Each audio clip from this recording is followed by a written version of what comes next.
মান তারাকা সালাসা জুমাইন তাহাউনান, গাফলতি করে টানা 3টা জুমা যে ব্যক্তি মিস করলো, তবা আল্লাহু ফি কলবিহি, রব্বুল আলামিন ওই লোকটার অন্তরের মধ্যে মোহর মেরে দেয়। ওয়া কুতিবা ফি জুমরাতিল মুনাফিকিন, মুনাফিকদের খাতায় তার নাম তুলে দেয়। 3টা জুমা যদি কেউ মিস করে, 2টা পানিশমেন্ট। এক হচ্ছে তবা আল্লাহু ফি কলবি, আল্লাহ অন্তরে মোহর মেরে দেয়। ভালো কথা ভাল লাগে না, নামাজ ভাল লাগে না, আজান ভাল লাগে না, ইসলাম ভাল লাগে না, শুধু মৌজ মাস্তি ভাল লাগে, গান বাজনা ভাল লাগে, এরকম আছে না নাই? জুমার নামাজে যায় না। আরেকটা হলো কুতিবা মিনাল মুনাফিকিন, মুনাফিকদের খাতায় নাম তুলে দেয়। আল্লাহ হেফাজত করো। আরো জোরে পড়েন আমিন। জুমার দিন আগে আগে মসজিদে আসবেন, সবাই রাজি? আসেন, আল্লাহ জুমার ব্যাপারে কি ওয়াজ আমাদেরকে করলেন আমরা শুনি। শুনতে রাজি? আল্লাহ বললেন, ইয়া আইয়ুহাল্লাযীনা আমানু ইযা নুদিয়া লিস-সালাতি মিন ইয়াউমিল জুমআতি ফাসআউ ইলা যিকরিল্লাহি ওয়া যারুল বাই', যালিকুম খায়রুল লাকুম ইন কুনতুম তা'লামুন। পড়েন না আল্লাহু আকবার। আল্লাহ বললেন, ও আমার মুমিন বান্দারা শোনো শোনো।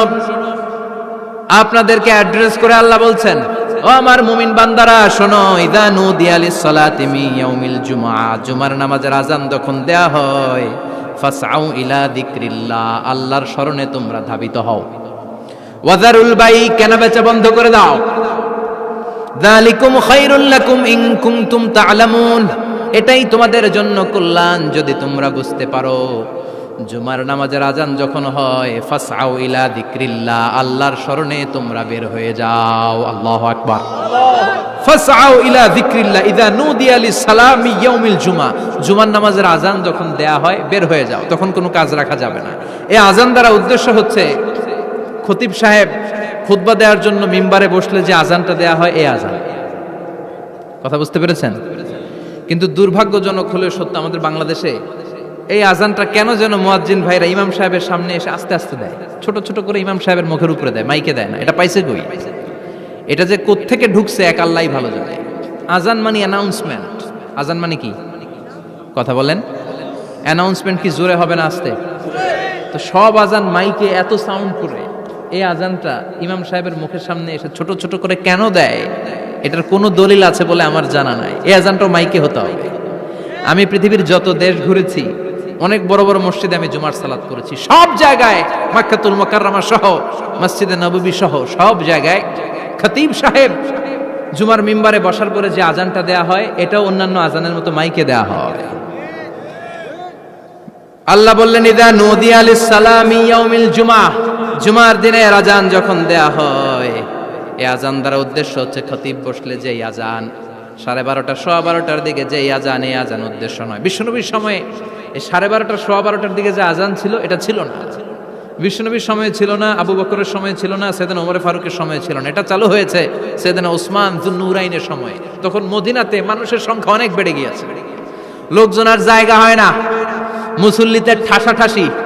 উনি ঘোষণা দিলেন, সুকে জাওরা, জাওরা নামক বিশাল একটা বাজার আছে, ঘোষণা দিলেন এখন থেকে ওই জায়গায় জুমার নামাজ হবে। মানুষ যেন আগ থেকে প্রস্তুতি নিয়ে আসতে পারে, এজন্য জাওরা নামক বাজারে উনি আর একটা আজান দেওয়ার প্রচলন করলেন। সুবহানাল্লাহ। সেখান থেকে আজ অবধি আমরা এই অতিরিক্ত আজানটা দিয়ে থাকি। এটা নবীর সুন্নাত না, এটা সাহাবীর সুন্নাত। বিশ্বনবীর সুন্নাহ মেনে নেওয়া যেমনি আবশ্যক, 4 খলিফার থেকে পাওয়া সুন্নাতগুলো মেনে নেওয়া আবশ্যক।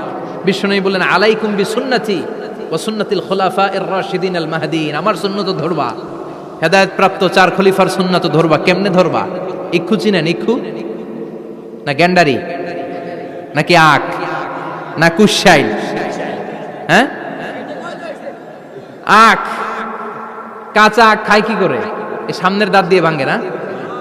সামনের দাঁত দিয়ে বলে ভাঙে, চাপার দাঁত দিয়ে, এই জায়গার দাঁত দিয়ে শক্ত করে ধরতে হয়। বিশ্বনবী বললেন, আব্দু আলাইহা বিন নওয়াজিজ, আমার সুন্নত আর সাহাবীদের সুন্নতকে চাপার দাঁত দিয়ে আঁকড়ে ধরো, যাতে ছুটে না যায়। চিল্লায় পড়েন আল্লাহু আকবার। এটা সাইয়েদনা উসমানের সুন্নাত। বিশ্বনবী বললেন, ইযা নুদিয়া লিস-সালাহ মিন ইয়াউমিল জুমআতি ফাসআউ ইলা যিকরিল্লাহ, জুমার দিনে আযান যখন দেয়া হয়, ফাসআউ ইলা যিকরিল্লাহ, আল্লাহর স্মরণের দিকে ধাবিত হও। দেরি করো না। দেরি করা যাবে? আজান হইলে কোনো কাজ রাখবেন? কোনো ব্যস্ততা থাকবে? কাজ একটাই, জুমার নামাজ। চিল্লায় বলেন কাজ একটাই, সেটা কি? আল্লাহ বললেন ফাসআউ। ফাসআউ এর শাব্দিক অর্থ হচ্ছে দৌড়াও। আসলে কি? তো এই দৌড়াও দিয়ে আসলে দৌড়াও বোঝানো হয়নি, এটা দ্বারা বোঝানো হয়েছে আল মুবাদারা ওয়াল ইহতিমাম, ইম্পর্টেন্স দেয়া, এমফাসাইজ করা, গুরুত্বের সাথে আগে আগে প্রস্তুতি নাও। ফাসআউ দ্বারা দৌড়ানো বোঝানো হয়নি, প্রমাণ কি? কারণ বিশ্বনবী দৌড়ে দৌড়ে নামাজে যেতে নিষেধ করেছেন। বিশ্বনবী বলেছেন ইযা উকিমাতিস সালাহ, মনোযোগ দিয়ে শুনুন, ইযা উকিমাতিস সালাতু ফালা তাতুহা তাসআউন ওয়া আতুহা তামশুন আলাইকুম বিসাকিনা ফামা আদরাকতুম ফাসাল্লু ওয়া মা ফাতাকুম ফাতিম্মু। যখন নামাজ শুরু হয়ে যায় দৌড়ে দৌড়ে যাবে না, তামশুন হেঁটে হেঁটে যাও, আলাইকুম বিসাকিনা ধীরে ধীরে যাও, ফামা আদরাকতুম ফাসাল্লু ইমাম সাহেবের সাথে যে যত রাকাত পাবা পড়বা, ওয়া মা ফাতাকুম ফাতিম্মু যেটা ছুটে যায় নিজে নিজে পড়ো, কবুল করে নেবে কে? আল্লাহ। কিন্তু দৌড়ে যায় নামাজ ধরা যাবে? খবরদার, ধীরস্থির ভাবে যাবেন। হাঁটার মধ্যে একটা গুরুত্ব দিয়ে তাড়াতাড়ি ধরতে চাবেন, কিন্তু দৌড়ে যাওয়া যাবে? নিষেধ করেছেন। অনেক মুসল্লিরা এটা করে। ধরেন মাগরিবের নামাজ, অজুখানাতে মুসল্লিরা অজু করতেছে, ইমাম সাহেব নামাজ শুরু করেছেন আল কারিআতু মাল কারিআ ওমা আদরাকা মাল কারিআ, মুখস্থ আছে না সবার? মুসল্লি মনে করতেছে অজু হয়েছে আমার অর্ধেক, এখন যদি তাড়াতাড়ি অজু না করে দৌড় না দেই রাকাত পাওয়া যাবে?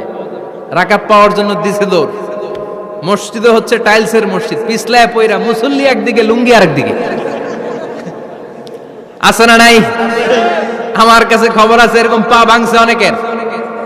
রাকাত ধরার জন্য মুসল্লি তাড়াহুড়ো করে দিছে দৌড়, মুসল্লি একদিকে লুঙ্গি, ঠ্যাং ভাঙ্গা শেষ, এখন ল্যাংড়া। বিশ্বনবীর কথা মানে নাই, ওটারে ল্যাংড়া বানাইছে কে? আল্লাহ। এজন্য বিশ্বনবী বললেন খবরদার দৌড়ে যাবে না, একামত হয়ে গেলে ধীরস্থির ভাবে যাও। কেননা দৌড়ে দৌড়ে আপনি কার দরবারে যাবেন? উনি তো সব রাজার বড় রাজা, মহারাজা। মহারাজার দরবারে তাড়াহুড়ো করা যায় নাকি? ফিট হয়ে কাপড় চোপড় পরে আতর টাতর মেখে ধীরস্থির ভাবে যাবেন। দৌড়ে গেলে আপনার হার্টবিট বেড়ে যাবে, আপনার ব্রেথ ইন ব্রেথ আউট, শ্বাস প্রশ্বাস বেড়ে যাবে। তো হাঁপানির চোটে তো আপনি হাঁপাতে থাকবেন।